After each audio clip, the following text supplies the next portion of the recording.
మీ business ఏదైనా మీ ఊర్లో promotion చేయాలంటే అది సుమన్ టీవీతోనే సాధ్యం. ఇప్పుడే సంప్రదించండి. సివిల్ తగాదాల్లో పోలీసులు జోక్యం చేసుకుంటే ఏం చేయాలి? ఈ వచ్చే చాలా ఎక్కువైపోయింది విషయం. ప్రతి కేసులోనూ పోలీసు వాళ్ళు సివిల్ కేసులకు సంబంధించిన అన్నింటినీ కూడా పోలీస్ స్టేషన్కి వెళ్ళిపోతున్నారు. ఆ పోలీసు వాళ్ళు అందులో వ్యవహారంలో జోక్యం చేసేసుకుంటున్నారు. పోలీస్ స్టేషన్లోనే చాలా తెలివితేటలుగా పోలీసు వాళ్ళు కాగితాలు రాయించేస్తున్నారు.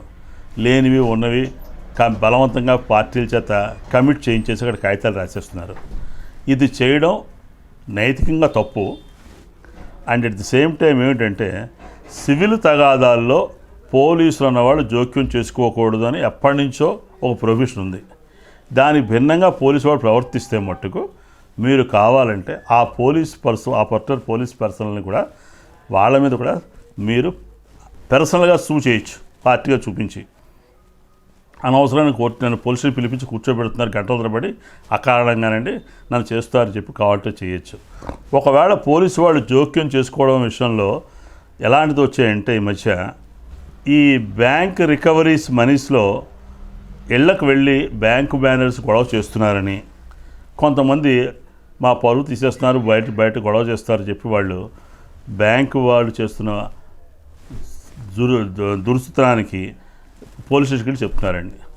దాని విషయంలో మట్టుకు సుప్రీంకోర్టు వారు ఏమన్నారంటే సివిల్ తగాదాకు సంబంధించినటువంటి వసూళ్లు కానీ వ్యవహారాలు కానీ ఉంటే సామరస్యంగా గౌరవంగా వెళ్ళి దానికి సంబంధించిన వ్యవహారం చేయాలి తప్ప బలవంతంగా కానీ దురుసుగా ప్రవర్తించడం కానీ చేయకూడదండి. అలాంటివి చేస్తే మట్టుకు పోలీసులు అప్పుడు జోక్యం చేసుకోవడానికి పోలీసులకి అధికారం ఉందని కూడా చెప్పారండి.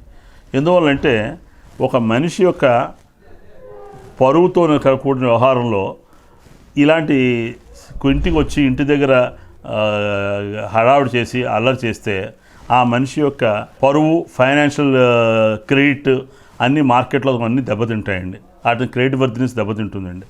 అందువల్ల అలాంటి విషయాల్లో చెయ్యొద్దు అని పోలీసు వాళ్ళని కూడా ఎప్పుడు కూడా సివిల్ వాటర్ వ్యవహారం చేయొద్దంటారు. ఒక ఆస్తి సంబంధించి తగాదా ఉందనుకోండి, పోలీసు వాళ్ళు చాలా గౌరవంగా ఎవరైనా వస్తే ఇది సివిల్ సంబంధించిన తగాదా కాబట్టి స్టేషన్లో మేము చెయ్యం, కోర్టులో తెలుసుకోవడం చెప్పాలండి. అంతే తప్ప పోలీసు వాళ్ళు సైడ్స్ తీసుకోకూడదు. ఇటుపక్క కరెక్ట్గా ఉంది, నేను దస్తావేజులు చూస్తాను, నాకు కాగితాలు ఇవ్వండి అని చెప్పేసి చూసేసి నీకు హక్కు లేదు, నీకు హక్కు ఉంది చెప్పడం. నేను ఇద్దరు లేకపోతే కొత్త విషయం ఏంటంటే పోలీసు వాళ్ళ మధ్య ఇద్దరు ఒక పొలంలోకో తోటలోకి ప్రవేశించకుండా అలా వదిలేని గాలికి అంటారండి.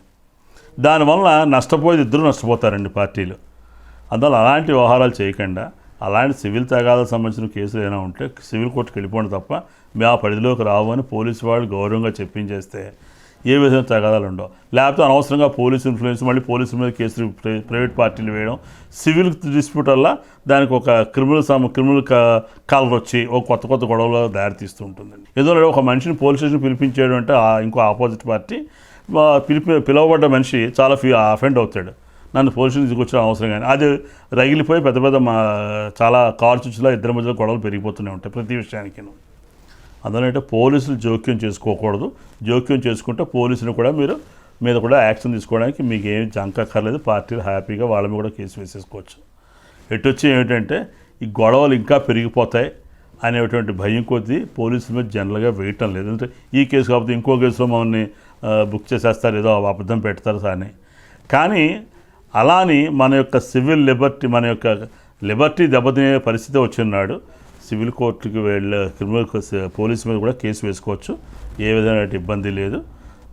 ఎలాగ వాళ్ళ అఫీషియల్ డ్యూటీ డిశ్చార్జ్ చేస్తున్నప్పుడు కాదండి, ఇన్వెస్టిగేషన్ చేస్తున్నప్పుడు అఫీషియల్ డ్యూటీ డిశ్చార్జ్ కూడా పర్సనల్గా వాళ్ళ మీద మీరు కేసు వేసుకోవచ్చు. దానికి ఏ విధంగా పర్మిషన్ అక్కర్లేదు ఎక్కడి నుంచి. ఆయన అవుట్ ఆఫ్ ది వే వెళ్ళి అంటే తన యొక్క అధికారం దుర్వినియోగం చేసుకుని వెళ్ళిపోతూ ఉంటే మటుకు ఆ పోలీస్ ఆఫీసర్ మీద కూడా సివిల్ కోర్టులో వేయచ్చు కేసు. కావాలంటే ప్రైవేట్ కంప్లైంట్గా పోలీసు మీద వేసి తప్పలేదండి.